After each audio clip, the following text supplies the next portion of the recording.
This is The Negro Ninja.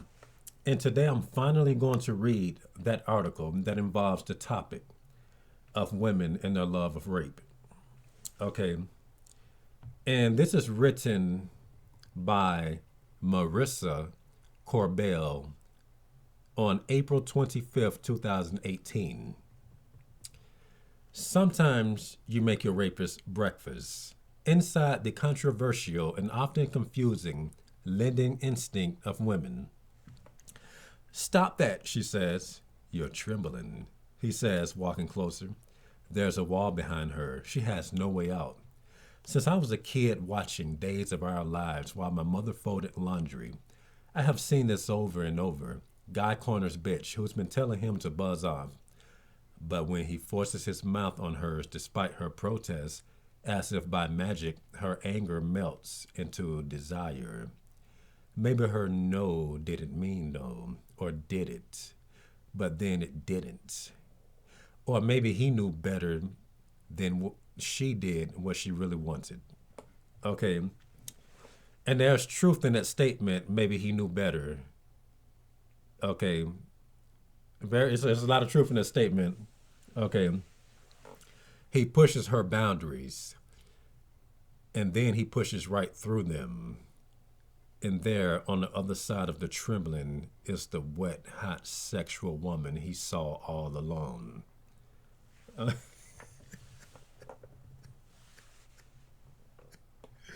Okay, I'm trying to tell niggas, man. Hoes love the rapists. Okay, bitches are just like that that thing in Avatar. Y'all remember that movie Avatar with the blue niggas?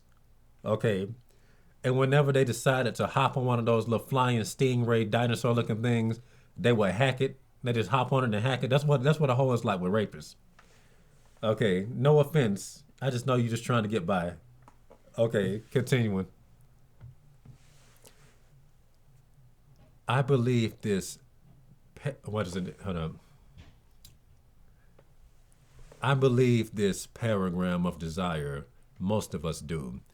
Sometimes I thought of my no as a suggestion instead of an imperative. I learned a playful no could be a part of the game. But when I did mean it, I watched men, magnificent grown men, not know the difference. Whether I meant it or was it just some sort of half protesting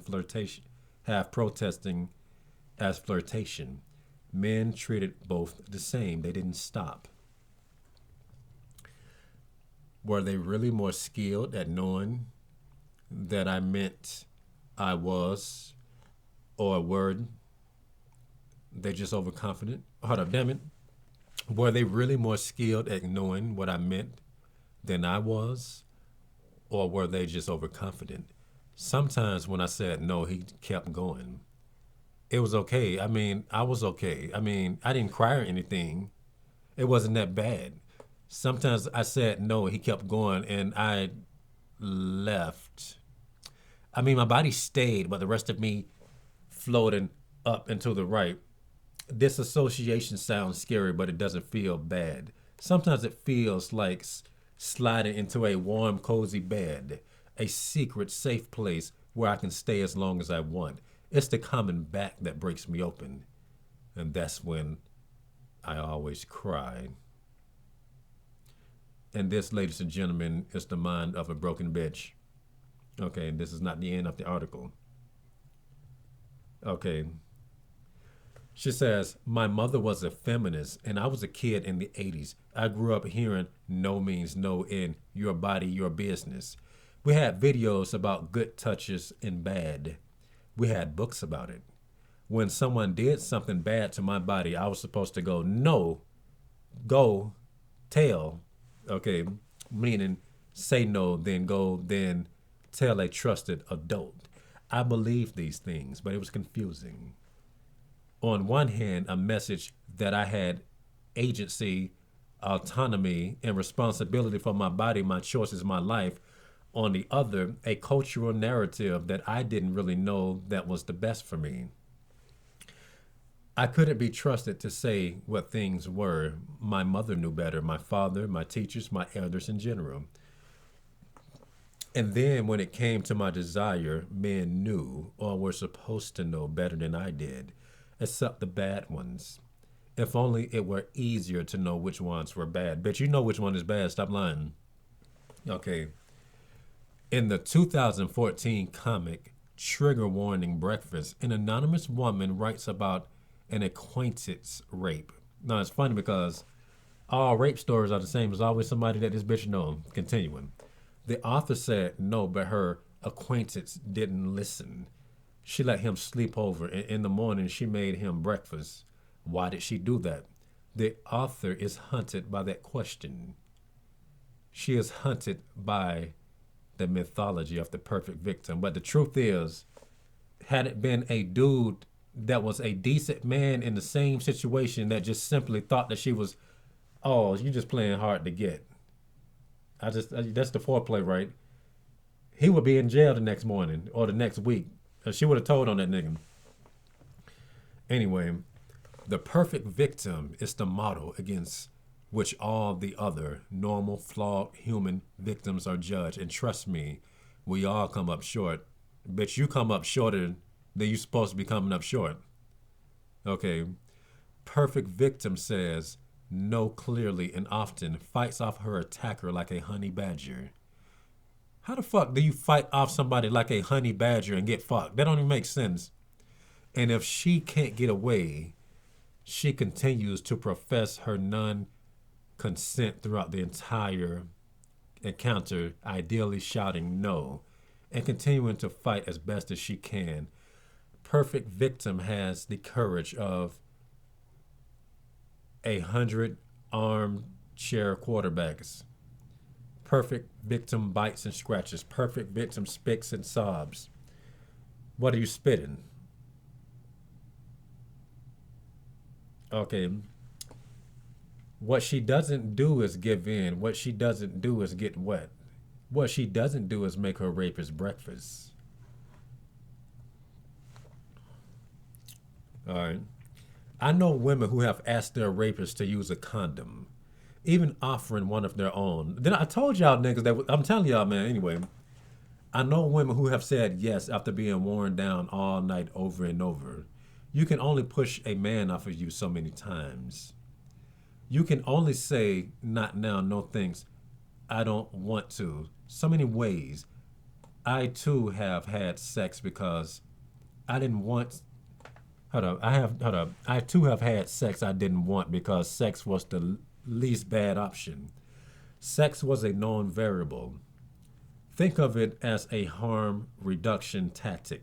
Fighting and screaming and kicking and yelling at a man? Unknown outcomes. Let me just pause this for a second. Bitches to challenge a dude, get up all in his face 24/7. Not all of a sudden she want to think about how strong a man is and how he can knock fire out of her. Anyway, would he hit me back? Would he let me go? Would I fight and lose? If I lost, would he have sex with me anyway or only more violently? The acute stress response, coined fight or flight by psychologist and scientist Dr. Walter Bradford Cannon in 1955, has become a cultural truism. You punch or you run. You take a woman's self-defense classes where you learn how to fight just enough to create an opening to get away. I took one of those classes the summer before I headed to college in New York City. My mother wanted me to be prepared. It was a full-force self-defense class where male volunteers dressed in protective gear, including a cup, a giant foam head with mesh cutouts for the eyes and the mouth. Each week, they would grab us, attempt to wrestle us down, and we would literally fight them off. The idea was that we were training our muscle memories, so our instinct to fight became a corporeal imperative rather than an intellectual decision. I had not then, and still have not now, been attacked in any way that would allow me to use that training. Let me be clear. I have been a repeated victim of sexual violence. I didn't respond the way that class trained me to respond, either before or after taking it. As it turns out, fight or flight is more complicated than originally thought. More recent studies suggest that the response is actually more like fight, flight, freeze, or appease. Freezing like a possum playing dead in hopes that the predator loses interest and goes away. They put up more of a fight when a nigga just come at them. Hey, how you doing? I'm telling y'all, man, it's like the shit I've been talking about all the time. Okay, she can escape a nigga that she should be with. Okay. Anyway. Appeasing like a dog rolling on his back for a more aggressive dog in hopes that it would show hope that a show of submission will quell aggression. Interestingly, which of these responses happens depends on the mixture of hormones present at the time of attack. No, you bitches are just like the hoes that God is talking about stoning in the Bible for not screaming when raped. Okay, it's a whole scripture talking about women like this. Original stress response studies focused primarily on male, human, and animal subjects. It wasn't until the year 2000 that the UCLA social psychologist Shelley Taylor began to compile research on how women specifically responded. This research became the basis of her book, The Tending Instinct. Taylor found that the stress response in women produced more lower adrenaline and testosterone than in men.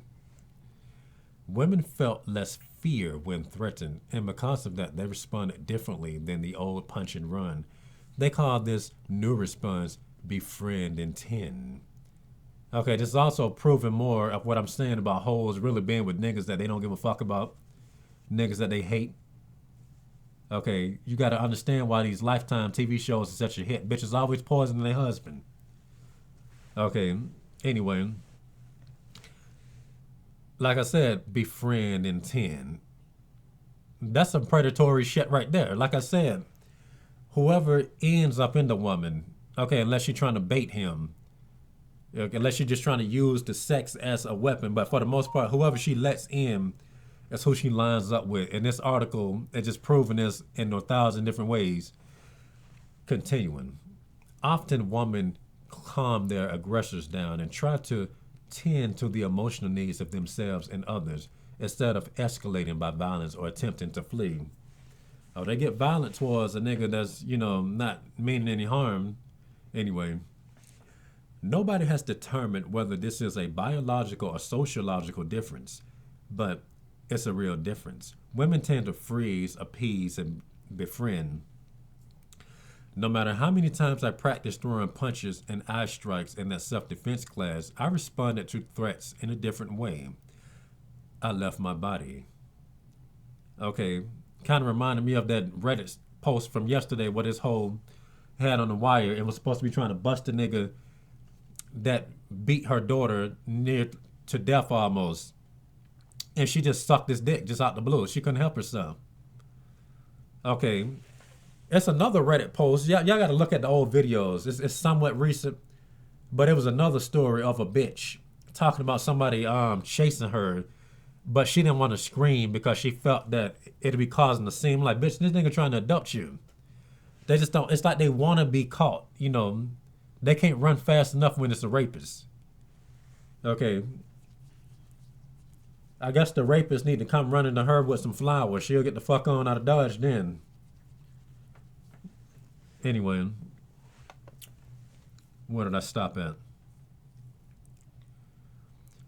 I have tried to bargain, saying yes to the parts I could endure.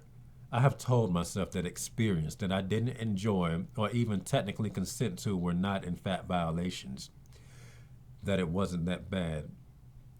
Remember the song, Self-Control? She said she'll make herself believe it, that tonight will never go, oh. But anyway, like the author of the comment, I have attempted to restore experiences after they've happened. A form of reverse logic. You bitches are just like the Aleister Crowley quote, like I always tell people. Hoes walk backwards, talk backwards, think backwards. Continuing, no woman would make her rapist breakfast. If she makes him breakfast, he's not a rapist. If he's not a rapist, she's not a victim. She hasn't been raped. She's okay. She's fine.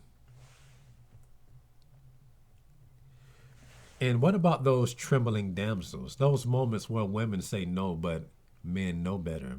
Part of it is that we're all raised in patriarchy, men and women. The male gaze isn't free from it.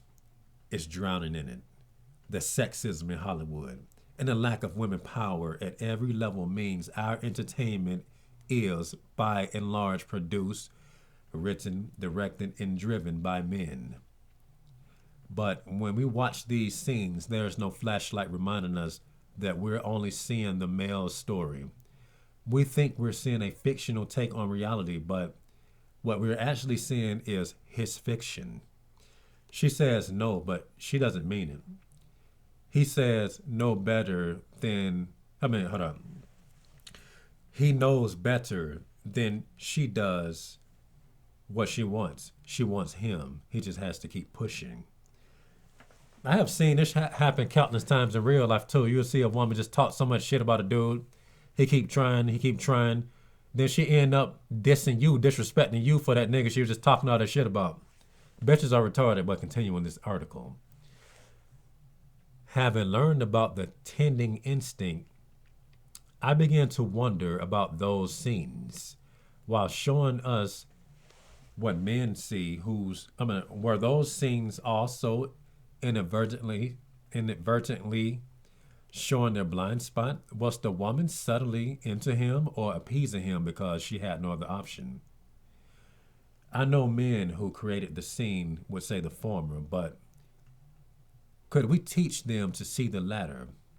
Maybe those film and TV women are suddenly vixens, but is it possible that the real life women they were based on were not?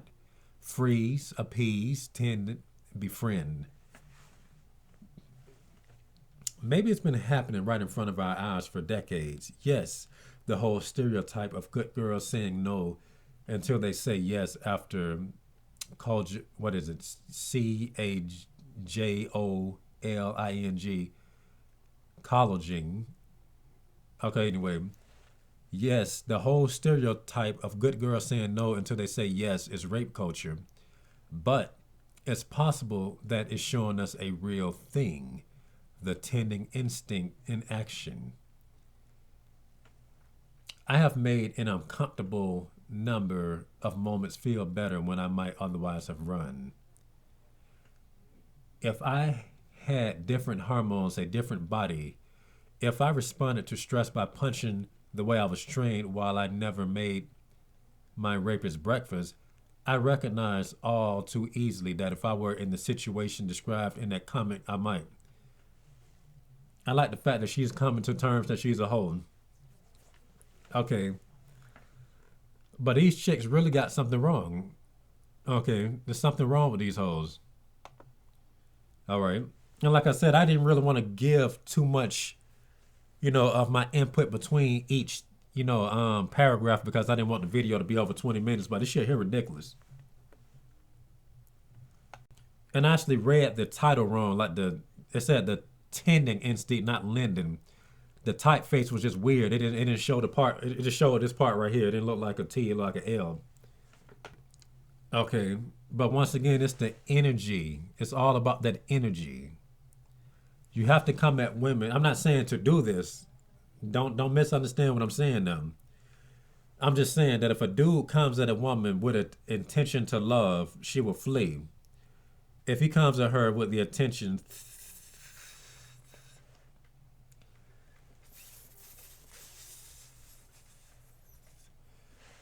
okay, all of a sudden, she don't know what happened. And she's happy.